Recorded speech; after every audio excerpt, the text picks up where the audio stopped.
चलिए तो अब रुक करते हैं ब्रोकर बोले का, जहां बहुत सारी ब्रोकरेज हाउसेस की रिपोर्ट आती हैं और अंतर्राष्ट्रीय घरेलू रिपोर्टों को खंगालने के बाद, रिटेल पार्टिसिपेशन को देखने के बाद हर्ष जो है कुछ एक शेयरों पे बातचीत करते हैं। हर्ष बताइए आज की पहली कंपनी कौन सी है? पहली कंपनी है इंडसइंड बैंक। तो इंडसइंड बैंक के ऊपर देखिए दो रिपोर्ट लेके आए हम, यूबीएस की और इन्वेस्टेक की।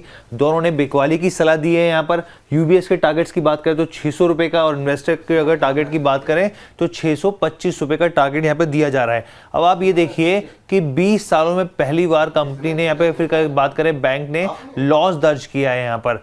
दूसरी चीज यहाँ पे देखिए, इनका जो ब्रोकरेज का साफ तौर पे कहना है कि स्टॉक अभी भी साफ तौर पे महंगा है, वैल्यूएशन अभी भी काफी ज्यादा इसके हाई है। इनका दूसरी 2-3 चीजें और खास तौर पे इन्होंने फोकस किया। इनका कहना है कि बैलेंस शीट में साफ तौर पे धीमापन है और आने वाले दिनों में देखने को मिल सकता है, और मार्जिन में काफी अनिश्चितता है, आगे क्या होगा ये नहीं पता है। साथ ही इसी के चलते इन्होंने जो अर्निंग अनुमान है FY26 के लिए वो 40% घटा दिया है, और FY27 के लिए 37% की कटौती करी है। अब हम लोग बात करते हैं यहाँ पे कि लोन ग्रोथ की बात करें तो लोन ग्रोथ में भी लेके इन्होंने कहा है कि अभी कुछ भी क्लैरिटी नहीं है और आने वाले दिनों में गिरावट देखने को मिल सकती है। रिटेल डिपॉजिट ग्रोथ में भी यहाँ पर नेगेटिव सेंटीमेंट्स देखने को मिल सकते हैं। इसके अलावा रिकवरी को लेकर उन्होंने कहा है कि मैनेजमेंट ने कुछ भी क्लैरिटी नहीं दी है कि रिकवरी आखिर होगी कैसे, कब होगी, इसके ऊपर बिल्कुल भी क्लैरिटी नहीं है। और साथ ही अर्निंग पर शेयर की बात करें यहाँ पर FY26 और 27 के लिए वो भी 41 से लेकर 43% की यहाँ पे कटौती देखने को मिल रही है। जी चलिए, तो ये बात यहाँ पर निकल करके आती हुई इस पर राय लेते हैं हमारे एक्सपर्ट से।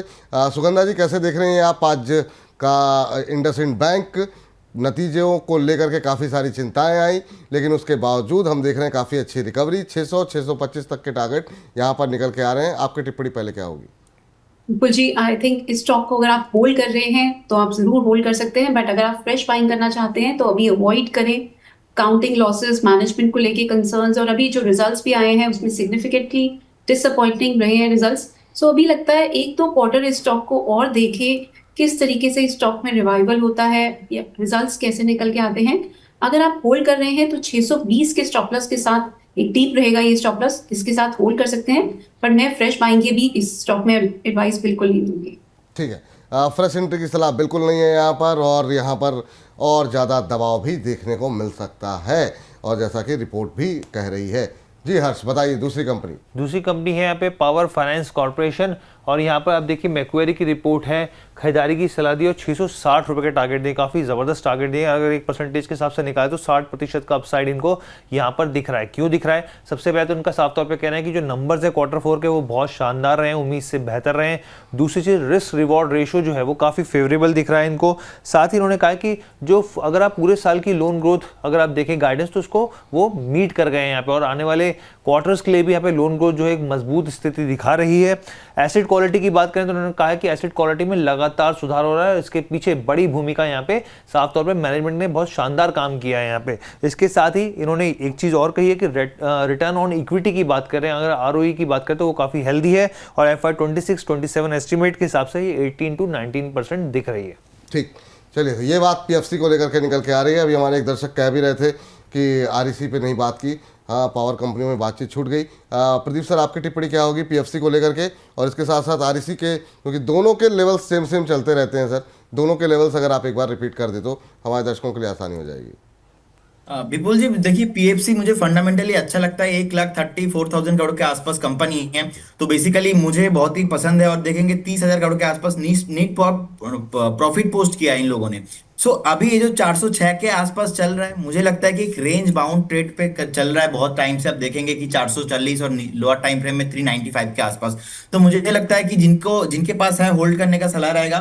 फ्रेश बाय यहाँ पे नहीं होगा, फ्रेश बाय होगा 380 एंड 390 के आसपास होल्ड करने का सलाह है। मुझे लगता है बहुत जल्दी आपको यहाँ पे फ्रेश 20 से 25% मूवमेंट आ सकता है, अगर आप एटलीस्ट 6 से 8 महीना टाइम देते हो। तो PFC को लेके तो सर कोई प्रॉब्लम ही नहीं है। सेकंड स्टॉक आपने क्या बोला? REC सर, इसका जुड़वा भाई। ओके, भाव एक जी बताइए। देखिए REC लिमिटेड पे भी सेम चीज है। आप देखेंगे कि जो टॉप बनाया था ऑलमोस्ट वहां से 42% अभी नीचे आया था, उसके बाद अभी चल रहा है। तो सेम यहाँ पर भी सेम पैटर्न है, अभी कंसोलिडेशन पे ही चल रहा है।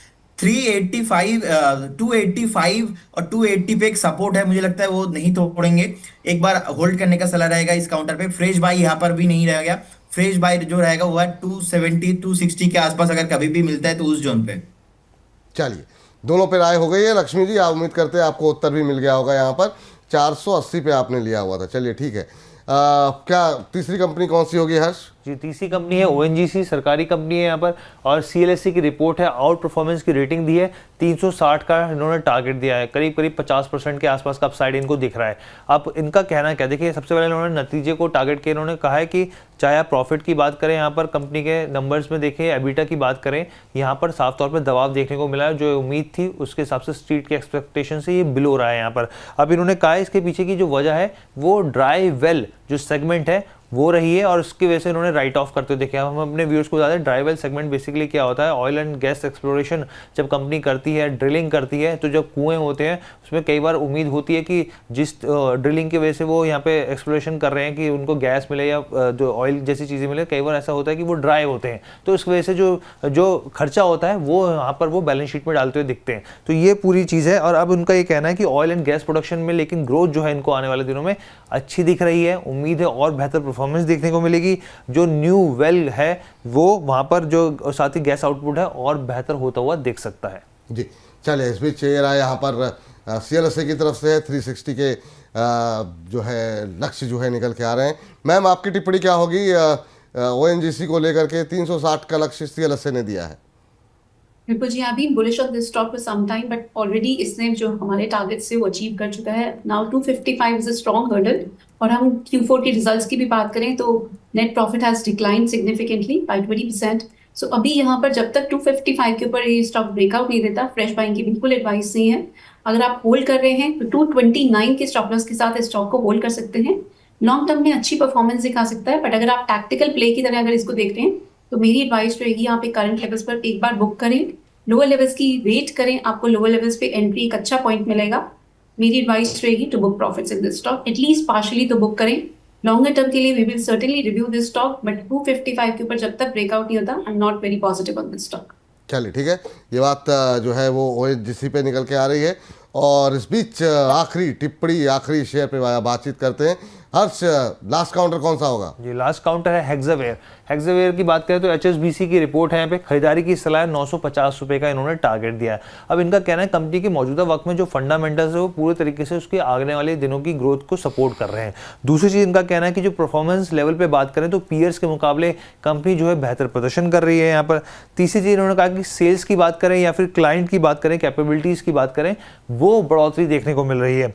इन्होंने साथ में ये भी कहा कि 2 साल में इन्होंने 2 पॉइंट्स गिनवाए जो उनको जो स्थिति और अच्छी लग रही है। एक तो कहा अर्निंग पर शेयर की बात करें 2 साल के अंदर वो 20% प्लस पे देखने को मिल रही है, और पी की बात करें तो 34x पर वो ट्रेड कर रहा है। तो ये दोनों चीज़ें इनको अच्छी लग रही है। लेकिन इन्होंने एक रिस्क भी बताया, क्योंकि कंपनी का एक्सपोजर अमेरिका में है, तो एक की रिस्क ये भी यहाँ पर देखने को मिल सकता है। एक रिस्क यहाँ पर ये भी देखने को मिल सकता है, और इस रिपोर्ट का कारण है या क्या कारण है पता नहीं, लेकिन हेक्सावेयर में शानदार मूव देखने को मिल रहा है।